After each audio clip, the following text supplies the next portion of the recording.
Good morning friends. 15મા સમૂહના તત્વમાં અત્યાર સુધી આપણે નાઇટ્રોજનના વિવિધ સંયોજનો વિશે શીખી ગયા. N2, એમોનિયા, નાઇટ્રોજનના અલગ અલગ ઓક્સાઇડ અને લાસ્ટ લેક્ચરમાં આપણે નાઇટ્રિક એસિડ HNO3 એની બનાવટ, ગુણધર્મ અને ઉપયોગો જોયા. હવે આપણે ધીરે ધીરે ફોસ્ફરસ અને એના સંયોજનો વિશે શીખીશું. ફોસ્ફરસની વાત કરું તો તમને ખબર છે કે ફોસ્ફરસ P4 અણુ સ્વરૂપે અસ્તિત્વ ધરાવે છે. એ ઘન સ્વરૂપમાં હોય છે. ફોસ્ફરસના ઘણા બધા અપરૂપો, અનેક અપરૂપો મળે છે, પણ એમાંથી સૌથી અગત્યના ફોસ્ફરસના 4 અપરૂપો છે: સફેદ ફોસ્ફરસ, લાલ ફોસ્ફરસ, કાળો ફોસ્ફરસ અને જાંબલી ફોસ્ફરસ.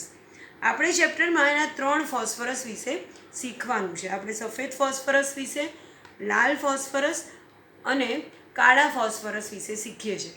અપરૂપ કોને કહેવાય?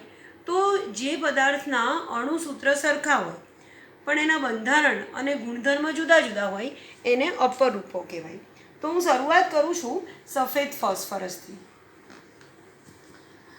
ફોસ્ફરસ તમે ઘણી વખત આપણે ફટાકડામાં જે પદાર્થનો ઉપયોગ થાય છે એ ફોસ્ફરસ હોય છે. સફેદ ફોસ્ફરસની વાત કરીએ આપણે તો એના ભૌતિક ગુણધર્મોમાં સફેદ ફોસ્ફરસના ભૌતિક ગુણધર્મમાં એક તો એ પારભાસક છે. પારભાસક એટલે એવો પદાર્થ કે જે પારદર્શક પણ નથી અને અપારદર્શક પણ નથી, એને પારભાસક કહેવાય. બીજો એ મીણ જેવો ઘન પદાર્થ છે. મીણ જેવો ઘન પદાર્થ એટલે એને તમે ચપ્પુ વડે કાપી શકો છો. ચપ્પુ વડે કાપી શકાય એવો મીણ જેવો ઘન પદાર્થ છે. એક એનો ભૌતિક ગુણધર્મ કહું તો એ સફેદ ફોસ્ફરસ એ ઝેરી છે. યાદ રાખો છો, સફેદ ફોસ્ફરસ પાણીમાં અદ્રાવ્ય છે, કારણ કે ફોસ્ફરસમાં સહસંયોજક બંધ હોય, અને જેમાં સહસંયોજક બંધ હોય એ અધ્રુવીય પદાર્થ કહેવાય, અને અધ્રુવીય પદાર્થ પાણીમાં અદ્રાવ્ય હોય. પણ એ કાર્બન ડાયસલ્ફાઇડ CS2માં દ્રાવ્ય છે. એક એનો ભૌતિક ગુણધર્મ. એ સિવાય એ અંધારામાં દીપ્ત થાય છે. સફેદ ફોસ્ફરસ અંધારામાં ચળકતો હોય છે અથવા તો દીપ્ત થાય છે. તો આ થયા સફેદ ફોસ્ફરસના ભૌતિક ગુણધર્મ. એના રાસાયણિક ગુણધર્મની વાત કરીએ આપણે. ઘન સ્વરૂપમાં હોય અને ચળકાટ ધરાવતો પદાર્થ હોય સફેદ ફોસ્ફરસ. સફેદ ફોસ્ફરસના રાસાયણિક ગુણધર્મની વાત કરીએ તો સફેદ ફોસ્ફરસને સોડિયમ હાઇડ્રોક્સાઇડ સાથે પ્રક્રિયા કરું છું. સફેદ ફોસ્ફરસની પ્રક્રિયા હું સોડિયમ હાઇડ્રોક્સાઇડ સાથે કરું છું CO2ની હાજરીમાં અને નિષ્ક્રિય વાતાવરણમાં. નિષ્ક્રિય વાતાવરણમાં CO2ની હાજરીમાં જો હું સફેદ ફોસ્ફરસની સોડિયમ હાઇડ્રોક્સાઇડ સાથે પ્રક્રિયા કરું તો મને PH3 કે જેને આપણે ફોસ્ફીન કહીએ છીએ, NH3 પછી પહેલો હાઇડ્રાઇડ નાઇટ્રોજનનો NH3 આવે અને પછી એના પછી ફોસ્ફીન આવે કે જે ઝેરી છે, અને સાથે સાથે NaH2PO2 કે જેને આપણે કહીશું સોડિયમ હાઇપોફોસ્ફાઇટ. બહુ અગત્યની રાસાયણિક પ્રક્રિયા છે, MCQ માટે IMP છે. સફેદ ફોસ્ફરસની હું સોડિયમ હાઇડ્રોક્સાઇડ સાથે CO2ની હાજરીમાં જો નિષ્ક્રિય વાતાવરણમાં પ્રક્રિયા કરું છું તો મને ફોસ્ફીન મળે છે. આ પ્રક્રિયા ફોસ્ફીનની બનાવટની પ્રક્રિયા પણ છે. સફેદ ફોસ્ફરસનો રાસાયણિક ગુણધર્મ છે, અને જો ફોસ્ફીનની બનાવટની પ્રક્રિયા લઈએ તો આ ફોસ્ફીનની બનાવટની એક પ્રક્રિયા છે, અને પ્લસ સોડિયમ હાઇપોફોસ્ફાઇટ મળે છે. ફોસ્ફરસનું બંધારણ જોઈએ આપણે. સફેદ ફોસ્ફરસનું બંધારણ જોઈએ તો એમાં sp3 સંકરણ છે. આ સફેદ ફોસ્ફરસનું બંધારણ છે, sp3 સંકરણ છે. એટલે ફોસ્ફરસની ઇલેક્ટ્રોન રચના આપણે જોઈએ તો નિયોન 3s2 અને 3p3 પ્રમાણે એની પાસે એક લોન પેર છે અને 3 અયુગ્મિત ઇલેક્ટ્રોન છે. અને જો sp3 સંકરણ કરીએ તો એક sp3 સંકૃત કક્ષકમાં એની એક લોન પેર ગોઠવાય અને બાકીની જે 3 સંકૃત કક્ષક મળી sp3 એની સાથે 3 ફોસ્ફરસ જોડાય. એટલે એની પાસે એક્ઝેક્ટલી એ બીજા 3 ફોસ્ફરસ સાથે એક ફોસ્ફરસ બીજા 3 ફોસ્ફરસ સાથે pp સિંગલ બોન્ડથી જોડાય છે. હવે અહીંયા ખરેખર બંધકોણ 109 ડિગ્રી અને 28 મિનિટનો હોવો જોઈએ. sp3 સંકરણ છે એટલે એનો બંધકોણ તમને ખબર છે કે 109 ડિગ્રી 28 મિનિટનો હોવો જોઈએ. પણ અહીંયા પ્રેક્ટિકલી તમને બંધકોણ ખાલી 60 ડિગ્રીનો જ મળે છે. 109 ડિગ્રી 28 મિનિટને બદલે આ કક્ષકો એટલી બધી નજીક આવી જાય છે કે બંધકોણ ખરેખર મળે છે અહીંયા ખાલી 60 ડિગ્રીનો. અને પરિણામે એમાં કોણીય તાણ ઉત્પન્ન થાય છે. જબરજસ્તી પરમાણુઓને બંધને એકબીજાની નજીક રાખ્યા છે એટલે એમાં કોણીય તાણ ઉત્પન્ન થાય છે,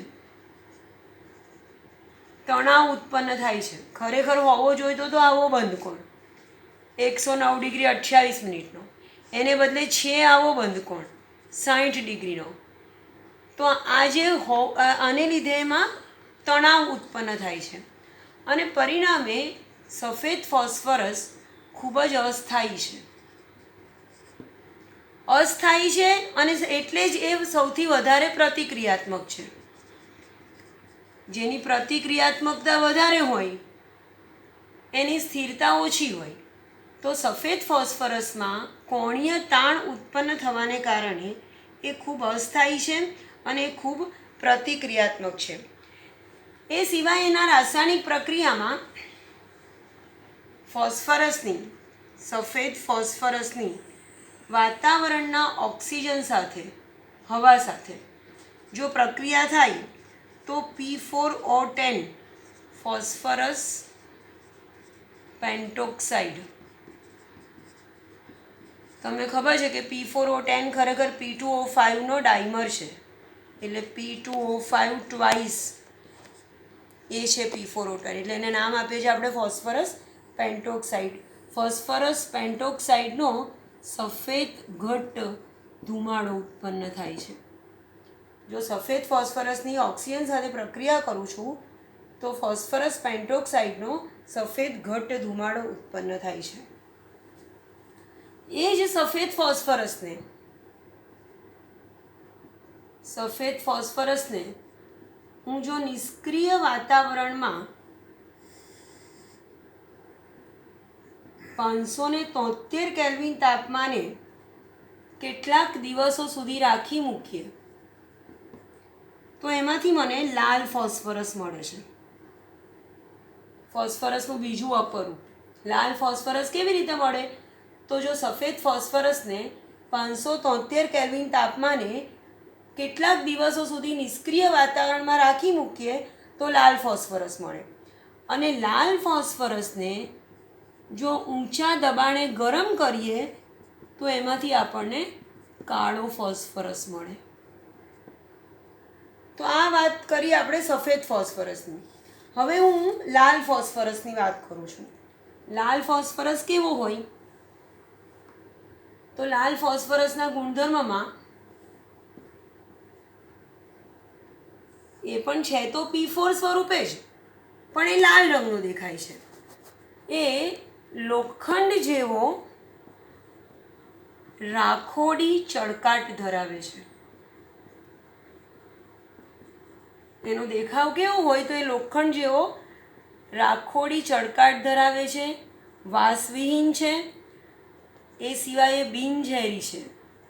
સફેદ ફોસ્ફરસ ઝેરી હતો, લાલ ફોસ્ફરસ બિનઝેરી છે. લાલ ફોસ્ફરસ પાણી અને કાર્બન ડાઇસલ્ફાઇડ બંનેમાં અદ્રાવ્ય છે. સફેદ ફોસ્ફરસની વાત કરી હતી મેં કે પાણીમાં અદ્રાવ્ય છે પણ કાર્બન ડાઇસલ્ફાઇડમાં દ્રાવ્ય છે.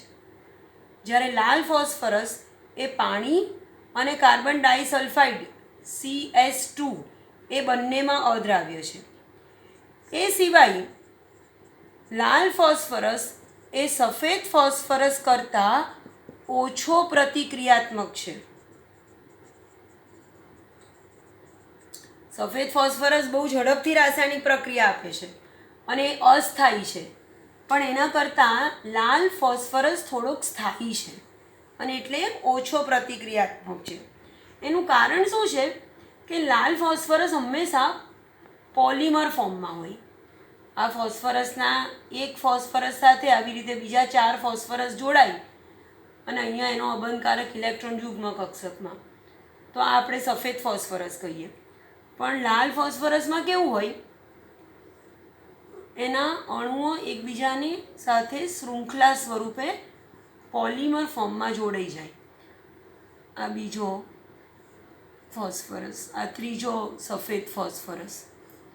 હવે આ 2 ફોસ્ફરસ વચ્ચેનો જે બંધ હતો એ તૂટી જાય અને આની આ 2 ફોસ્ફરસ વચ્ચેનો બંધ તૂટી જાય અને એ જે અયુગ્મિત ઇલેક્ટ્રોન આ ફોસ્ફરસ વચ્ચે બંધ બનાવી દે.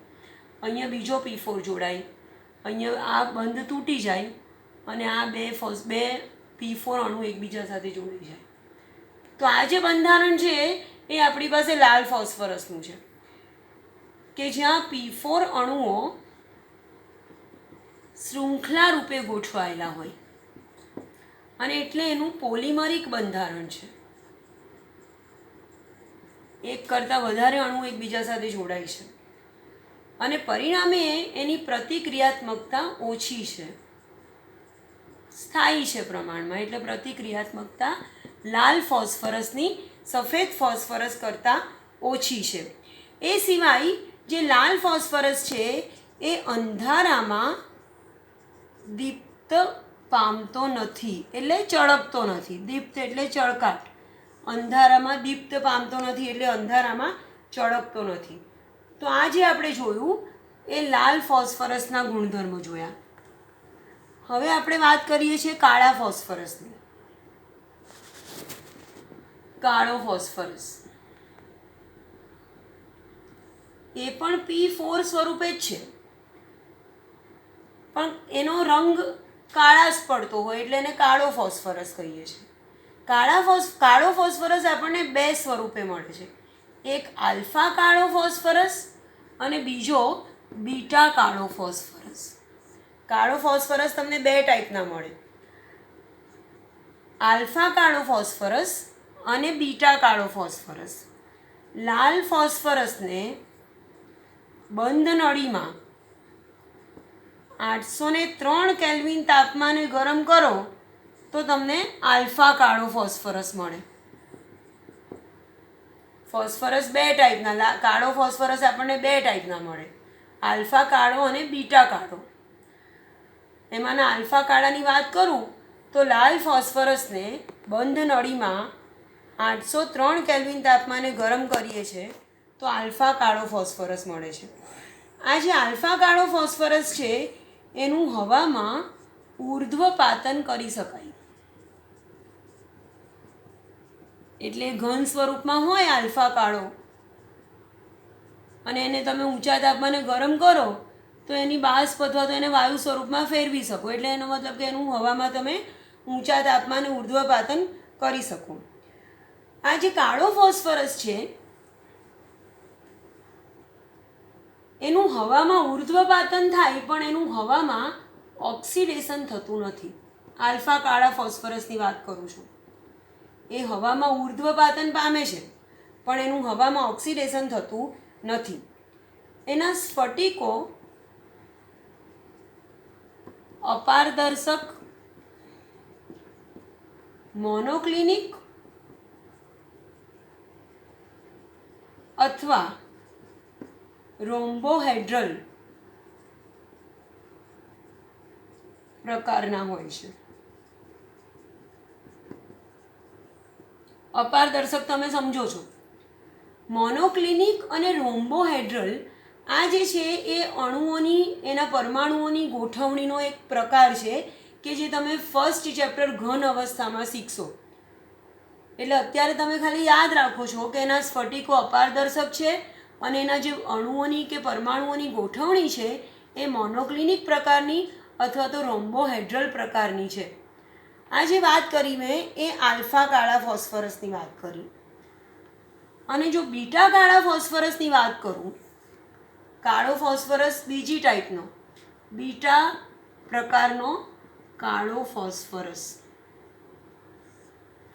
તો આ જે બીટા કાળો ફોસ્ફરસ છે એની બનાવટ માટે તમારે સફેદ ફોસ્ફરસને 473 કેલ્વિન તાપમાને અને ઊંચા દબાણે ગરમ કરવો પડે. જો સફેદ ફોસ્ફરસને 473 કેલ્વિન તાપમાને ઊંચા દબાણે ગરમ કરો તો તમને બીટા કાળો ફોસ્ફરસ મળે. આ જે બીટા કાળો ફોસ્ફરસ છે એ હવામાં 673 કેલ્વિન તાપમાન સુધી બળતો નથી. આલ્ફા કાળો કેવો હતો કે એનું ઉર્ધ્વપાતન થઈ જતું હતું, એટલે એને તમે ઊંચા તાપમાને ગરમ કરો તો એ વાયુ સ્વરૂપમાં રૂપાંતરણ પામી શકતો હતો. પણ જે બીટા કાળો ફોસ્ફરસ છે એને તમે 673 કેલ્વિન તાપમાન સુધી ગરમ કરો ત્યાં સુધી એ હવામાં બળતો નથી. તો આ થઈ આપણી ફોસ્ફરસના અપર રૂપોની વાત. ઘણી વખત તમને ફોસ્ફરસમાં સફેદ ફોસ્ફરસ અને લાલ ફોસ્ફરસનો તફાવત પૂછતા હોય છે. તો 3 બંધારણ અને થિયરી યાદ કરો. નેક્સ્ટ આપણે ફોસ્ફીન વિશે વાત કરીશું. Thank you.